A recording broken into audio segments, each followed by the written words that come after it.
Bonjour, je suis Tom Migo de Tom Migo Photographie. Et comme vous voyez, je suis en Écosse et il pleut. Mais on est 5 jours à l'approche de Noël. Et ce que j'aime bien avec Noël, en tant que photographe, c'est que ça nous donne une excuse pour acheter du nouveau matériel pour la photo. Alors, j'ai pas attendu le jour de Noël pour me faire plaisir, non. Il y a à peu près 2 semaines de ça, j'ai acheté un récepteur GPS de Canon, le GPE2. Et à quoi ça sert? Eh bien, ça sert à ce qu'on appelle en anglais géotaguer vos photos. Alors, géotaguer, c'est simplement de mettre les coordonnées GPS sur votre image. Alors, je vais vous montrer comment ça fonctionne.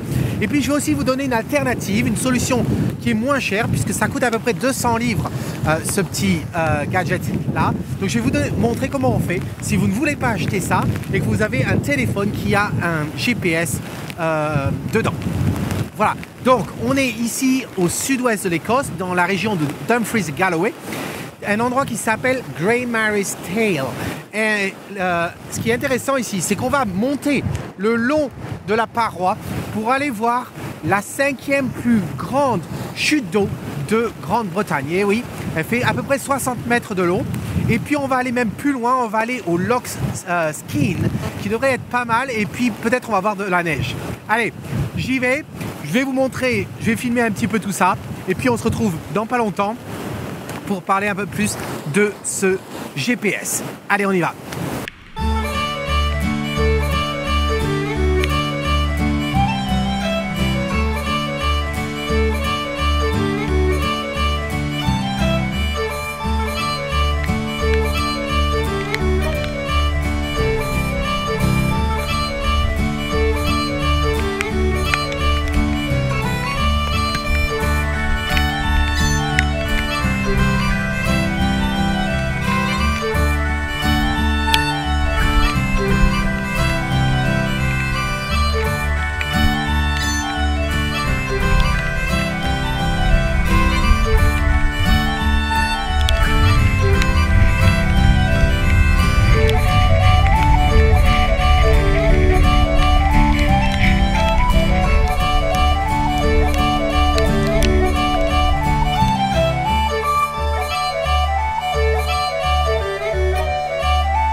Ok, donc il semblerait que la pluie a cessé pour un petit moment, donc je vais pouvoir vous parler de ce que j'ai avec moi. Alors je vous ai dit que j'allais vous parler du GPS, mais aussi d'une alternative, une solution alternative qui est pas cher. À partir du moment où vous avez un téléphone portable comme le mien, comme l'iPhone là, qui a un GPS dedans. Tout ce que vous avez besoin, c'est d'une application qui vous permet de tracer votre emplacement. Alors il y en a plein, généralement c'est des applications, il y en a beaucoup qui sont gratuites. C'est des applications qui servent généralement pour aller se balader et marquer un peu tous les endroits où vous êtes allé.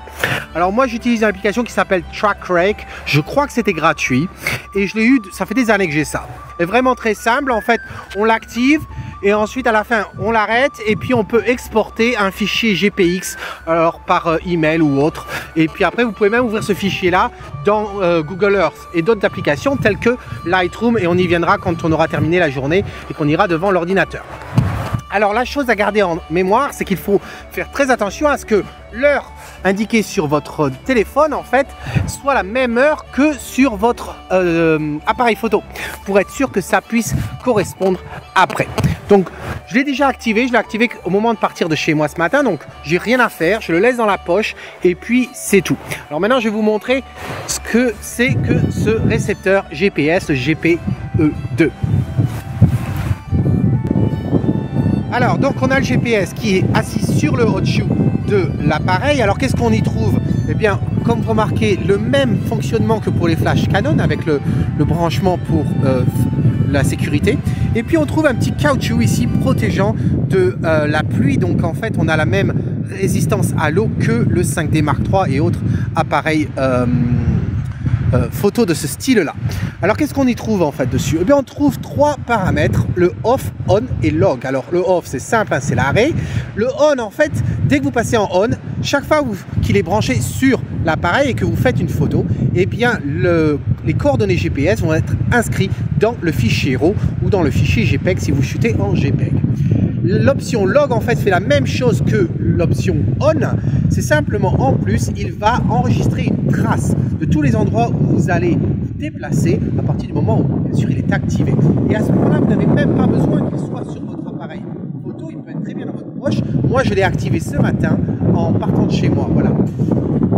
Et puis qu'est-ce qu'on trouve de plus? Alors on a ici un compartiment pour brancher en USB. Alors à quoi ça sert? Eh bien c'est tout simplement parce que certains appareils qui sont plus vieux que le 5D Mark III vont avoir besoin d'un câble qui est fourni, qui se branche ici et à votre branchement USB pour pouvoir communiquer entre les deux. Alors maintenant regardons ce que l'on trouve dans les menus. Alors moi j'ai mon menu personnalisé ici, mais je vais vous montrer où c'est qu'on l'a par défaut, le réglage du GPS. Alors c'est un petit peu flou, je m'en excuse, c'est avec la GoPro, c'est pas simple ici. Voilà, hop, vous voyez, réglage dispositif GPS. Donc on ouvre et qu'est-ce que l'on trouve? Réglage heure automatique. Et oui, en fait ce que l'on a, c'est que ce GPS, ce récepteur GPS en fait communique avec le satellite. Et donc, il peut, si vous activez ça, il peut récupérer l'heure UTC. Donc c'est très pratique. Alors tout simplement, si vous habitez dans un village et que vous ne sortez jamais de votre village, ça n'a pas trop d'intérêt. De toute façon, si vous êtes dans votre village, vous n'avez pas forcément besoin d'un GPS. Mais si, comme moi, vous avez la chance de voyager dans un autre pays, et quand je pense à, par exemple, au mois d'octobre. Alors au mois d'octobre, quand j'étais aux États-Unis, je suis parti de Las Vegas, je suis allé dans l'Utah, je suis allé dans l'Arizona, et pour revenir au Nevada, et entre-temps, j'ai traversé les réserves indiennes. Et dans les réserves indiennes, ils ne respectent pas les changements d'horaire de l'État américain. Et donc, du coup, dans une même journée, on peut se retrouver à changer 3 fois d'horaire. Et bien, grâce à ce fonctionnement-là, on peut avoir l'heure exacte constamment grâce à ce GPS. En fait, il va récupérer l'heure, il va l'inscrire l'heure dans les images. Voilà, donc vous êtes sûr que vos images soient forcément à l'heure. Alors, qu'est-ce qu'on trouve de plus? Alors moi, j'ai toujours activé par défaut, bien sûr. Et puis après, on a mise à jour de la position. Alors en fait, ça c'est la fréquence du ping. C'est la fréquence des appels entre ce récepteur GPS et le satellite. Alors vous pouvez faire toutes les secondes, toutes les 5 secondes, 10 secondes, 15 secondes, 30 secondes, 1 minute, 2 minutes, voire même 5 minutes. Voilà. Alors moi je l'ai mis sur 1 seconde parce que je fais la trace et je veux que ce soit quelque chose de précis. Voilà. Alors après je vous parlerai au niveau de la durée de vie de la batterie, de la pile. Je peux vous dire déjà que j'ai fait des tests. Si on le met sur chaque seconde, à peu près la pile va durer aux alentours de 10 heures. Voilà. Donc ce qui est quand même pas mal du tout. Ensuite, donc voilà, qu'est-ce qu'on trouve? La boussole numérique, activer, désactiver. Alors c'est quoi ça? Alors c'est pas au cas où vous allez vous promener dans la montagne et que vous vous perdez, que vous avez besoin d'une boussole. Quoique, MacGyver pourrait l'utiliser. Non, en fait c'est quoi? C'est si vous avez besoin de prendre, disons le soleil ou la lune dans un axe particulier par rapport à votre emplacement, et au moment où vous vous préparez, eh bien le soleil et la lune ne sont pas dans cet axe-là. Et bien la boussole va vous permettre en fait de savoir exactement dans quel axe se trouve votre appareil. Et en fait la boussole elle se situe ici. Et oui, en fait vous avez un avant et un arrière. Donc c'est comme ça qu'il peut savoir dans quelle orientation on se trouve. Moi j'adore cette fonction, je le laisse activer. Ensuite, l'affichage des infos GPS. Mais avant de rentrer là-dessus, je vais vous montrer celle d'en dessous. En fait, celui d'en dessous, c'est simplement pour calibrer la boussole numérique. Alors, il suffit de gesticuler l'appareil dans tous les sens. C'est très similaire à ce que vous avez avec votre téléphone portable quand vous avez un GPS, que vous voulez l'utiliser avec la boussole. Eh bien, vous avez cette petite bille qu'il faut. C'est assez difficile d'ailleurs, alors que là, avec l'appareil, c'est relativement simple. Ça va très très vite. L'autre, je galère à chaque fois de faire tourner la petite bille autour là. Voilà. Donc, avant d'utiliser la boussole, vous êtes obligé de la calibrer. Ensuite, regardons les infos du GPS. Alors, qu'est-ce qu'on trouve? Eh bien, on trouve la latitude. Alors, je m'excuse, hein, c'est un peu flou. Mais vous trouvez la latitude, la longitude, l'altitude. Et oui, vous voyez, 314 mètres. Et je dois dire que c'est assez précis puisque j'ai fait différents tests depuis que je l'ai. Et à chaque fois, ça s'est avéré être exact. Ensuite, la direction. Alors la direction, c'est par rapport à la boussole. Hein. Vous voyez, c'est le sud-ouest à 21 degrés. Voilà, 21 ou 20... Non, 211 degrés, pardon. Ensuite, UTC, eh bien c'est l'heure. Donc vous voyez, on a la date et l'heure exacte. Et puis dessous, on a en fait la réception satellite. Alors j'essaie d'avoir quelque chose de net. Et la réception satellite, en fait, elle vous dit que le niveau de qualité de la réception, ici on a une bonne réception et on voit le 3D. Alors le 3D, c'est simplement pour vous indiquer que vous avez une bonne réception et quand vous avez le 3D, vous pouvez avoir l'altitude comme l'on a. Si vous êtes en 2D, vous n'aurez pas l'altitude.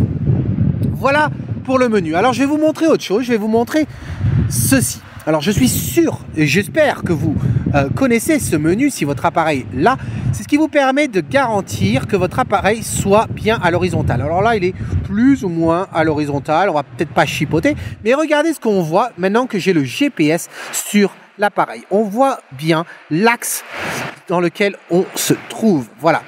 Donc c'est quelque chose de plus qu'on n'avait pas avant. Maintenant je vais vous montrer quand on active le Live View pour faire une photo. Alors regardez, je vais nettoyer un petit peu l'écran, voilà.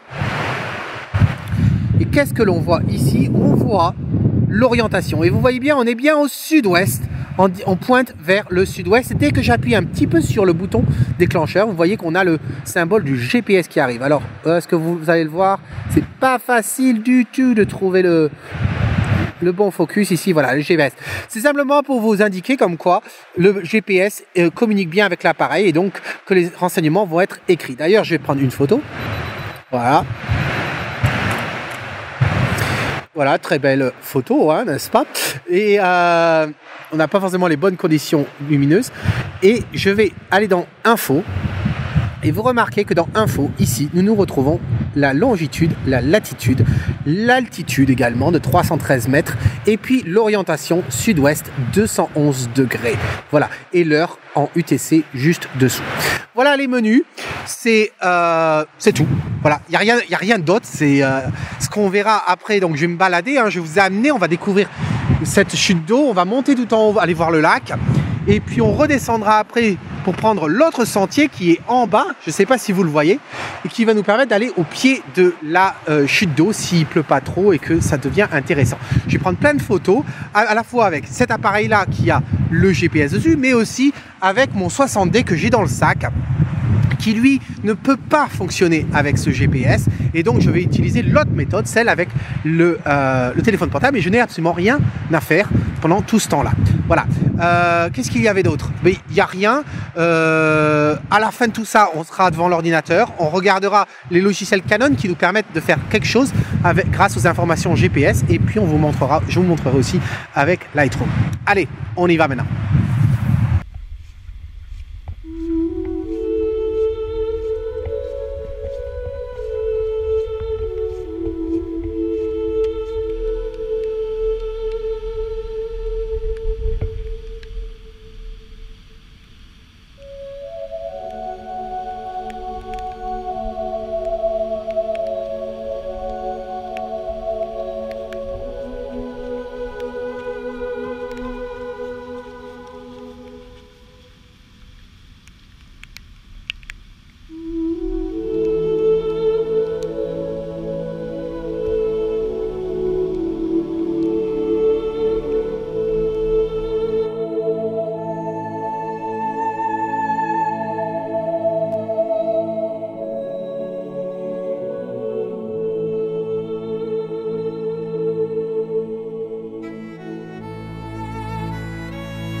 Bon les amis, ça y est, c'était la dernière photo que je viens de faire.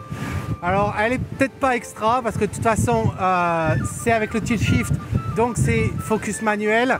Et puis comme j'ai mis l'anti-pluie, l'impair pour l'appareil, c'est pas très facile de régler tout ça. Et puis en plus je vais éviter que l'eau aille sur l'objectif.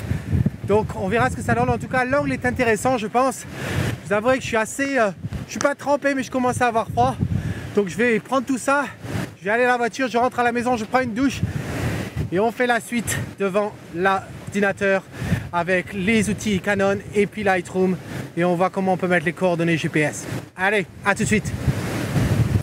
Bonjour les amis, donc nous revoilà enfin à la maison au sec après une bonne douche et un bon repas et on va voir ce qu'on fait avec nos photos. Alors les photos qui contiennent les informations GPS et les autres et comment on va pouvoir remédier à tout cela. Alors avant de rentrer dans le vif du sujet, je vais vous montrer la boîte dans laquelle est venu le GPE2. Alors qu'est-ce qu'on trouve dans la boîte? On trouve un CD d'install pour l'application Canon, je devrais même dire les applications parce qu'ils nous mettent des applications de type organisation de photos, etc. Mais ça on n'en a pas besoin. On trouve ensuite le manuel d'installation très clair, je dois dire, il n'y a aucune ambiguïté à ce niveau-là. Ensuite, bien sûr, eh bien, le GPS lui-même et puis deux câbles. Alors, c'est les deux câbles dont je vous avais parlé dans la vidéo. C'est exactement les mêmes, il y en a un qui est plus court que l'autre, c'est tout. Alors, dans quel cas vous utilisez les câbles? Alors, je vous ai dit dans la vidéo, dans le cas où vous avez un appareil photo qui est plus ancien que le 5D Mark III, mais attention, il faut quand même s'assurer que l'appareil photo soit compatible avec le GPS, pardon. Et à ce moment-là, soit vous allez sur le site de Canon, soit vous regardez dans les menus. Si vous trouvez le menu que je vous ai montré dans la vidéo, là, pour paramétrer le GPS, à ce moment-là, ça veut dire qu'il est compatible. S'il n'est pas, ce n'est pas compatible, mais comme on va le voir, ce n'est pas grave. Vous pouvez quand même utiliser le GPS après coup, comme on va le faire maintenant. Une autre utilisation des câbles, même avec le 5D Mark III, c'est si vous voulez utiliser le flash. Alors, il est évident que si vous branchez votre flash type Speedlight sur la hot shoe, bien sûr, vous n'avez plus de place pour brancher le GPS. Donc, il va falloir utiliser un câble. Mais je suis sûr que vous allez me dire, Tom, je sais que le flash directement sur l'appareil, c'est pas génial. Et donc, j'utilise toujours le flash déporté avec un émetteur-récepteur tel que celui-ci. Donc, je pourrais l'installer ici, le GPS. Oui, tu peux. Seulement, il ne va pas pouvoir communiquer avec l'appareil. Donc, il va falloir quand même utiliser le câble. L'avantage quand même de le positionner dessus, c'est que la boussole va quand même fonctionner. Quelque chose à garder en mémoire, c'est que si vous utilisez le câble, la boussole fonctionnera, mais il faut quand même s'assurer que l'unité de flash, pas du flash, du GPS pointe dans la bonne direction. Sinon, eh bien, votre boussole, eh bien, ça va pas marcher des masses. Voilà. Donc, c'est tout par rapport au câble. Maintenant, ce qu'on va faire, c'est qu'on va aller dans Lightroom. Mais même d'avant d'aller sur Lightroom, je dois dire, ils sont bien, ils nous ont donné deux câbles chez Canon, mais ils nous ont pas donné un câble pour brancher le GPS à l'ordinateur. Et c'est essentiel pour récupérer le fichier de trace dont je vous ai parlé dans la vidéo. Alors, pourquoi on peut pas utiliser les câbles qu'ils nous ont fournis? Tout simplement parce que les embouts sont des mini USB. Et moi, je connais pas d'ordinateur qui a des mini USB en entrée. Donc, du coup, je vais utiliser le câble qui sert à ma tablette Wacom, voilà, qui a USB normal à un bout et le mini USB qui se branche là-dessus. Donc, regardons dans Lightroom. Alors, dans Lightroom, j'ai fait en fait des sous-répertoires. On a un sous-répertoire avec le 5D Mark III et vous remarquez, c'est les photos que j'ai prises avec cet appareil-là. Et on en a du double. Alors, pourquoi on a du double? Parce que vous voyez les CR2 et les DNG. Voilà, c'est tout.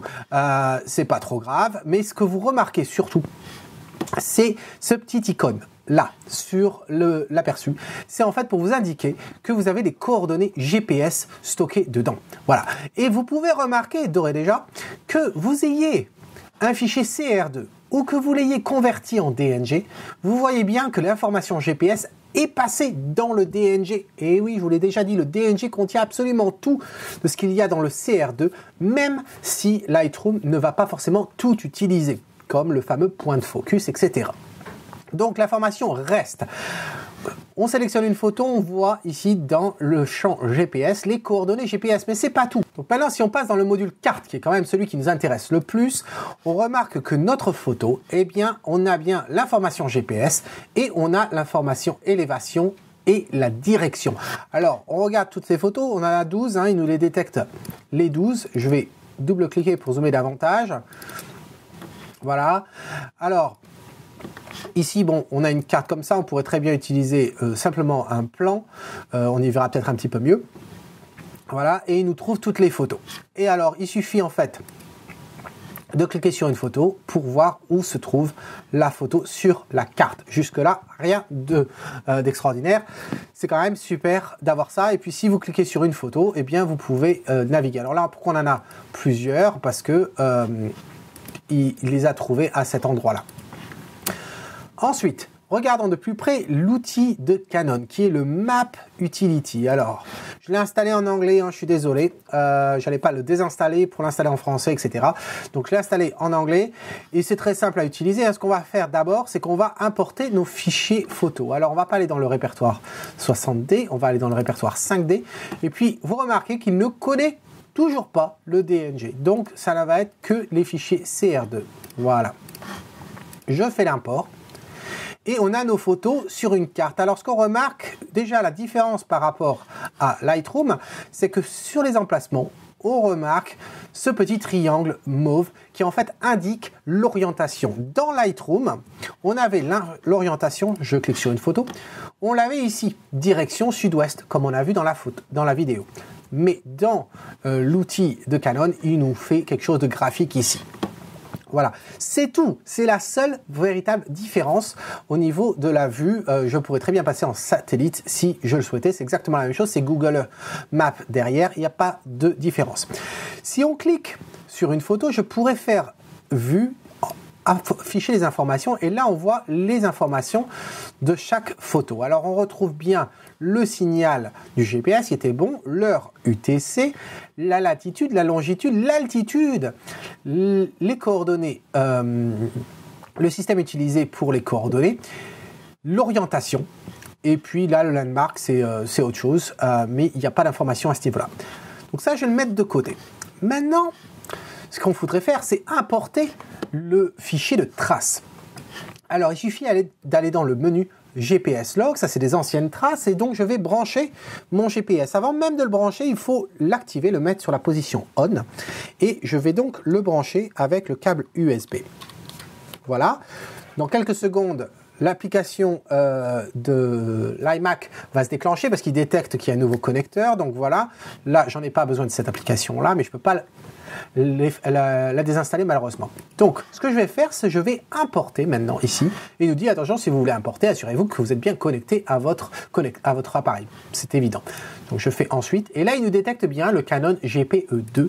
Je clique OK et il m'importe. Alors, ça va prendre un peu de temps. Et puis, il va nous copier en fait le fichier log dans le répertoire documents, dans vos documents, Canon Utilities et fichier log. Alors, quelque chose à noter. Dans la vidéo, je vous ai dit que le GPS reconnaissait l'heure UTC. Alors, l'UTC, hein, si ça ne vous parle pas, c'est la même chose que le GMT. Je sais bien qu'en disant ça, il y a un petit malin qui va me dire « Non, Tom, c'est pas la même chose. UTC, c'est UTC et GMT, c'est GMT. » Soyons clairs, c'est exactement la même chose, c'est l'heure londonien, point barre. Et c'est l'heure à Greenwich. Et donc, du coup, l'unité GPS. En fait, vous créez un fichier log, quand vous activez le mode log, va vous créer un fichier log, un fichier par jour. Alors, si vous commencez votre journée à Londres et que vous terminez votre journée à New York, vous dites pas que c'est à l'heure de New York à minuit 1 qui va vous créer votre nouveau fichier. Non, il va le créer à minuit 1 de Big Ben, donc de l'heure londonienne. Donc, c'est juste à garder en mémoire aussi. Je ne sais plus la capacité de stockage de l'unité GPS, c'est écrit dans le manuel et puis je le mettrai dans l'article blog. Mais si vous partez sur plusieurs jours et que vous voulez garder la trace de tout votre travail, eh bien assurez-vous quand même que chaque jour ou tous les 2 jours au moins, importez vos fichiers GPS sur votre appareil, sur votre ordinateur, parce que sinon il va écraser, au moment où il va manquer de place, il va écraser le fichier de log le plus vieux pour écrire le nouveau fichier de log. Donc si vous voulez rien perdre, assurez-vous de faire le transfert régulièrement. Voilà, donc nous avons maintenant le fichier de log. Je clique là-dessus et là nous avons donc notre trace, comme vous voyez. Voilà, jusque là tout va bien. Ensuite, si on va dans les images et que maintenant on clique sur une image, eh bien, on va voir également la trace. Donc ça s'arrête là pour les photos qui contenaient déjà les coordonnées GPS dedans. Maintenant, regardons le cas où vous avez pris des photos avec un appareil qui n'est pas compatible avec le GPS. Alors, qui n'est pas compatible, il n'y a pas que ce scénario-là. Il y a aussi le scénario où vous avez plus d'un appareil, donc le 5D Mark III par exemple, et le 60D. Et vous allez prendre des photos avec les deux, vous avez positionné vos deux appareils pour prendre des angles différents, etc. Peut-être avec des longueurs focales différentes. Et vous assurez quand même que les coordonnées GPS soient dans toutes vos photos. Et bien dans ce cas-là, vous n'allez pas vous amuser à chaque fois à déconnecter le GPS d'un appareil à l'autre. Vous le laissez sur le 5D Mark III et vous allez faire ce que l'on va faire maintenant. C'est-à-dire, si je vais dans Lightroom, je repasse dans la bibliothèque, si je vais dans le répertoire 60D RAW, vous remarquez que là, on a nos deux fichiers, mais on n'a pas d'information GPS. Vous voyez, il n'y a pas la petite icône ici, et puis dans le champ GPS, ici, dans les métadonnées, c'est vide, et si on va sur la carte, nous n'avons pas de photos. Alors maintenant, ce qu'on va faire, c'est qu'on retourne dans le Map Utility, et ce qu'on va faire, c'est qu'on va rajouter nos photos. Alors, je clique ici, et là, on ne va pas aller dans le 5D Mark III, on va aller dans le 60D RAW. Je sélectionne les deux fichiers, j'ouvre, et vous remarquez que nous avons maintenant nos deux fichiers ici, mais nous n'avons pas l'information de satellite ici. Alors, comme nous avons intégré la trace, on a bien la trace maintenant, ce qu'il nous suffit de faire, et vous allez voir, c'est super simple, il suffit de cliquer sur Auto, là. Et dès que je clique sur Auto, en fait, il nous dit « Assurez-vous bien que l'heure de la prise de la photo correspond bien à l'heure de la trace GPS. » C'est ce dont je vous ai parlé dans la vidéo. Sinon, vous allez avoir une mauvaise concordance. Dans la vidéo, je vous avais donné l'exemple du téléphone portable et on va le voir dans quelques minutes. Donc là, je clique sur OK. Et là, maintenant, nous avons l'information. Je vais sauvegarder cette information et il va nous écrire les GPS à l'intérieur des fichiers RAW. Avant d'aller voir dans Lightroom ce que ça donne, je veux quand même vous montrer une chose. Je sélectionne cette photo, je relance le petit aperçu ici pour qu'on voie toutes les informations. Ce que vous remarquerez, c'est que nous n'avons pas l'altitude de lister. Nous avons la latitude, la longitude, nous n'avons pas non plus l'orientation et c'est évident puisque en fait on a récupéré les coordonnées GPS à partir d'une trace et donc dans la trace elle-même il n'y a pas de boussole. Seul dans l'unité elle-même qui était sur l'appareil photo, le 5D Mark III, contient l'information de boussole. Donc c'est normal que nous perdions l'information d'orientation. Mais quand on clique sur un autre fichier, celui du 5D Mark III, vous remarquez qu'on avait donc l'orientation, dont je vous ai parlé, mais aussi l'altitude. Vous remarquez que la trace GPS ne connaît pas l'altitude. Voilà, donc c'est quelque chose à garder en mémoire. Alors vous avez toujours la possibilité en fait de copier l'altitude du premier appareil dans le deuxième appareil. Seulement, la raison pour laquelle Canon n'a pas mis l'altitude ici, je ne la connais pas. Parce que honnêtement, à partir du moment où on connaît la carte, et il connaît la carte, les emplacements GPS, il devrait savoir la position d'altitude. La preuve en est, c'est que si maintenant je vais dans Lightroom, et on va voir maintenant l'alternative, c'est-à-dire, alors tout d'abord, si je vais dans la bibliothèque, vous remarquez que les deux fichiers RAW là n'ont pas d'informations GPX, des GPS, pardon. Alors ce qu'il suffit de faire, c'est simplement de refaire une lecture. Et là, si vous sélectionnez les deux fichiers, voilà, vous faites métadonnées, lire les métadonnées depuis les fichiers, vous faites lecture, et là, vous récupérez l'information GPS qui est stockée dans le fichier RAW lui-même. Alors attention, si vous avez ouvert ces fichiers RAW avant d'aller dans le Map Utility, et que vous avez fait des transformations sur ces fichiers CR2, vous allez avoir des fichiers XMP qui ont été créés. Eh bien, si vous voulez, avant de faire cette lire les métadonnées depuis les fichiers, il vous faudra détruire ces XMP. Pourquoi? Parce que sinon, il va faire la lecture à partir des fichiers XMP et vous n'aurez pas dans le XMP l'information GPS. L'information GPS se trouve dans le XMP uniquement quand vous avez l'information GPS au départ dans le fichier héros avant même de faire la moindre modification. Alors tout ça, ça peut être un peu confus. Pour faire simple, si vous voulez importer les informations GPS dans vos fichiers photos, faites-le avant même d'importer vos photos dans Lightroom. Voilà. Et comme ça, au moment où vous allez importer dans Lightroom, automatiquement, ces informations y seront. Donc maintenant, nous allons voir le scénario où vous n'avez pas le GPS, vous avez simplement un GPS quelconque ou bien un GPS dans votre téléphone. À partir du moment où votre GPS vous permet d'obtenir un fichier GPX, vous êtes bon. Alors, je vais vous montrer sur le téléphone. Alors, sur mon téléphone, voilà, vous le voyez là, je vous ai parlé de l'application TrackRec. Alors, si on va dans TrackRec, en fait, on a l'historique de toutes les traces. Et vous remarquez donc cette fameuse trace du 20 décembre, voilà. Et je peux donc la partager. Et donc, je peux soit envoyer un email avec le fichier lui-même, ou soit envoyer le lien vers ce fichier. J'ai déjà fait ce travail-là. J'éteins le téléphone. Je vais vous montrer ceci sur le bureau. Alors, sur mon bureau, j'ai déjà un fichier de traces, c'est celui-ci, le GPX. Alors, ce que je vais faire, c'est que je vais maintenant regarder le répertoire 60D. Le 60D, vous remarquez qu'on a des fichiers DNG, mais qu'il n'y a pas d'information GPS. Alors, si je vais dans la carte, dans le module de carte, voilà, je ne vois pas les photos. Ce que je vais faire, c'est que vous voyez le petit symbole ici, je vais cliquer et je vais charger le relevé d'itinéraire. En fait, c'est le fichier GPX. Alors, si vous vous dites, Thomas, pourquoi je ne pourrais pas utiliser le fichier qu'on a importé du GPS? Ça nous éviterait de passer par l'application et de faire le match, etc. En fait, ça ne marcherait pas. Pourquoi? Parce que, regardez, si je vais dans les documents et dans le répertoire Canon Utilities, les logs, voilà le fichier qu'on a importé tout à l'heure.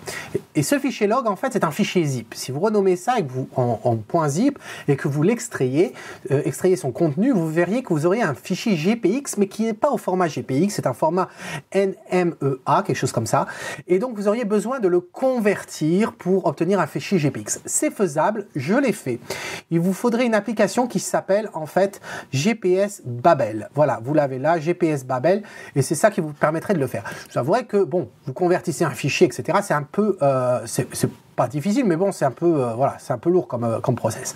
Donc, du coup, au lieu de faire ça, vous récupérez votre fichier GPX du téléphone.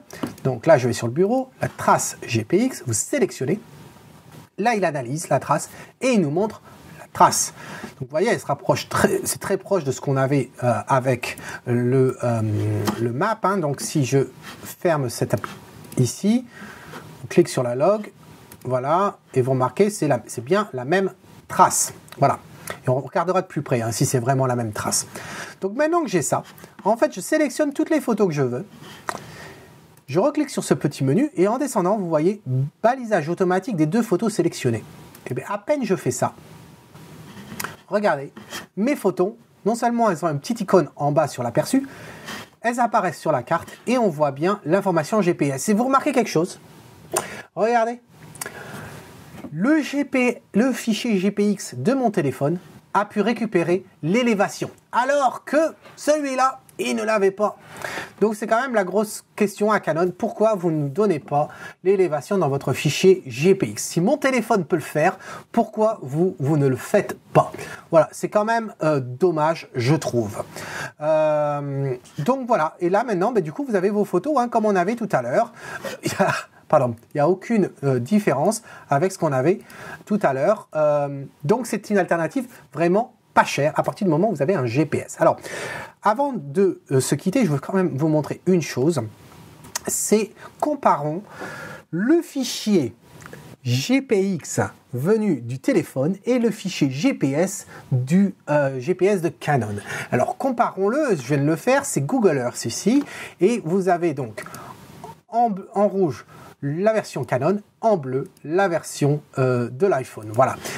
Et alors, bon, quand on regarde comme ça, bon, elle se superpose, jusque-là, pas de problème. Seulement, si on zoome davantage, il est intéressant de voir qu'il y a quand même des différences. Alors, j'avouerai que je zoome quand même beaucoup, mais il y a quand même des différences. Alors, je vais essayer de vous le montrer sur peut-être sur la carte. Est-ce qu'on le veut dans cette façon-là? Je vais fermer ça. Voilà. En fait, si on zoome bien dessus, regardez. Le bleu, je vous rappelle, hein, le bleu, c'est l'iPhone. Oh, puis il me dézoome à chaque fois. Regardez le bleu. Mais vous allez vous apercevoir que le bleu, il n'est pas aussi précis que le rouge. Alors, comment je le sais? Parce que en zoomant dessus, vous apercevez que, regardez, d'après le téléphone, j'ai roulé à un moment donné sur les bas-côtés de la route, même sur le flanc de la colline. Soyons sérieux, j'ai des 4 roues motrices, mais je ne l'ai pas fait. Alors que l'autre est quand même plus net et suit vraiment le contour de la route. Donc il y a quand même une nette précision, une meilleure précision avec le GPS de Canon. Est-ce que vous avez vraiment besoin de ce niveau de précision? Peut-être pas. Comme j'ai dit dans la vidéo, hein, le GPS en question, c'est pas au cas où vous vous trompez, vous êtes en plein milieu de la montagne et que vous ne pouvez pas trouver votre chemin. Voilà, donc je pense que c'est quand même bon de le noter, hein. Ça serait un manque de ne pas le dire. Il y a une nette différence entre les deux. Voilà, donc c'est tout pour aujourd'hui. Alors pourquoi j'ai acheté ce GPS? C'est un GPS qui coûte cher, ça coûte quand même, moi je l'ai eu pour 170 livres, mais je l'ai trouvé à un seul endroit à ce prix-là et je le recommande pas parce que le site est un peu dodgy. C'est plus aux alentours de 220 livres, ce qui ferait du 250 €. C'est quand même relativement cher, surtout pour un GPS, et tout le monde le dit que c'est très cher quand même. Alors pourquoi je l'ai acheté? Je l'ai acheté pour plusieurs raisons. Parce que j'en avais marre de faire beaucoup de photos partout, là où je vais aller. Je voyage beaucoup, même quand je vais me balader, etc. Surtout en Écosse et tout. Et des fois, j'aimerais bien voir une carte et me dire, tiens, qu'est-ce que j'ai pris comme photo à cet endroit-là, en cette région? Eh bien, c'est quand même plus facile de le faire à partir d'une carte, du module carte, voilà. Et puis aussi pour quand je prépare mes ateliers photos, parce que je les prépare, je vais sur place. La raison pour laquelle je suis allé à cet endroit-là, c'est aussi pour voir le potentiel du lieu, pour amener mes étudiants, mes stagiaires lors des ateliers. Et donc, c'est bien de pouvoir garder en mémoire certains chemins que j'ai faits et puis le potentiel de certains lieux. Aussi, ce que je vais faire à partir de maintenant que j'ai ce GPS, et c'est dommage que je ne pouvais pas le faire avant, je vais à tous mes étudiants qui viennent faire mes stages chez moi, je vais pouvoir à la fin du stage fournir les coordonnées GPS dans les photos des stagiaires, les photos prises par les stagiaires à travers le principe dont je vous ai montré aujourd'hui dans cette vidéo. Donc voilà pourquoi j'ai acheté ça. Je suis très content de l'avoir, même si, alors il n'y a pas de côté négatif, hein, dans l'utilisation. Il résiste à l'eau, il n'est pas étanche, mais il résiste à l'eau tout comme le 5D Mark III, le One DX, etc. Vous l'avez vu avec le temps que j'avais ce jour-là. Donc il pleuvait abondamment et je ne me suis pas inquiété la moindre seconde. La seule raison pour laquelle j'avais mis l'impair sur l'appareil, c'était pas tellement pour le 5D Mark III lui-même, c'était plus pour le tilt shift, parce que le tilt shift n'est pas un objectif qui résiste à l'eau à cause des différents mouvements que l'objectif peut faire. Donc j'ai aucun souci au niveau de l'eau par rapport à cet outil-là. Il n'est pas très petit, il n'est pas très gros. L'avantage quand même par rapport à celui de Nikon, c'est que celui-ci a une pile à l'intérieur, ce qui fait qu'il ne va pas consommer plus de piles sur votre appareil photo. L'autre avantage, c'est que vous n'avez pas besoin de le mettre sur l'appareil photo pour pouvoir enregistrer une trace, comme j'ai pu le faire. J'ai pu l'avoir dans ma poche toute la journée et juste au moment où j'ai fait les photos, je l'ai branché sur l'appareil. Donc voilà, je le recommande à tous ceux qui cherchent une solution facile, simple et qui peuvent se l'offrir. Voilà. Donc en attendant la prochaine fois, eh bien c'est Tom Higo qui vous dit, si vous aimez ce que vous voyez, capturez-le, stockez l'information GPS d'une façon ou d'une autre, c'est quand même intéressant. Petite note, on est le mardi, Noël c'est samedi soir en vendredi soir, jeudi soir, pardon, je me mélange. Jeudi soir, je vais vous faire une vidéo demain, donc mercredi, je vais vous faire une vidéo. Je vais même vous faire une vidéo jeudi, c'est-à-dire le 24 décembre, je vais vous faire aussi une vidéo. Voilà, je vais faire un maximum de vidéos d'ici la fin de l'année. Je vous le promets. Les seules fois où je ne vais pas faire de vidéo, c'est les jours fériés. Voilà, parce que je vais quand même passer Noël avec mes familles. Donc, en attendant la vidéo de demain, je vous souhaite une excellente journée. À bientôt. Et n'oubliez pas, si vous aimez ce que vous voyez, capturez-le. Ciao.